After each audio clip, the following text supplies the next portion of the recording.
All cells require some form of instructions to be able to function properly. They need guidelines, rules, codes for making materials in the cell, and that code is DNA. DNA stands for deoxyribonucleic acid. D for the name of the sugar, N and A for nucleic acid. DNA contains the information that determines inherited characteristics. It has the code for making proteins. DNA is found in the nucleus of eukaryotic cells and in the cytosol of prokaryotes. If we take a closer look at the chromatin inside the nucleus, we can see the structure of the DNA.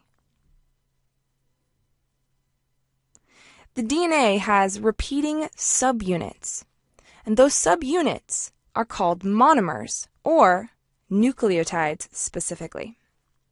The nucleotide has three main parts: a phosphate group, a sugar, and a nitrogen base.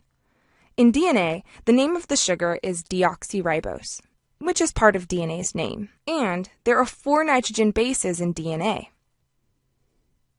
The bases are thymine, adenine, cytosine, and guanine. 2 of the bases are purines, which have a 2-ring structure, and 2 bases are pyrimidines, which have a 1-ring structure. Adenine and guanine are purines. Cytosine and thymine are pyrimidines. I remember the pyrimidines are the bases with a Y in their name, just like pyrimidine has a Y in its name. A purine always pairs with a pyrimidine, and the slanted shape of the DNA molecule causes it to form a spiral or helix. Because DNA is double-stranded, we use the phrase double helix to describe its structure. There are 4 scientists who are credited with discovering the shape of DNA, and they are Watson, Crick, Wilkins, and Franklin. All of them received a Nobel Prize for their work, except for Rosalind Franklin.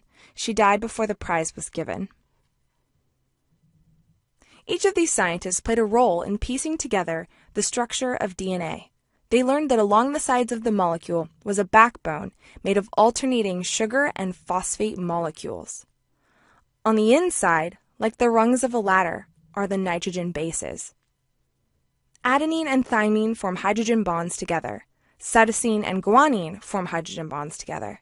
To help me remember which bases link together, I think of writing the letters. A and T both use straight lines. C and G use curved lines. I also know that A and T have 2 hydrogen bonds, but C and G have 3 hydrogen bonds by saying AT2, CG3. Silly things like this are actually a great memory tool. Strands of DNA are said to be complementary to one another because A will always be with T and C will always be with G, based on the number of hydrogen bonds that they want to make. You can predict the complementary strand if you know the other strand.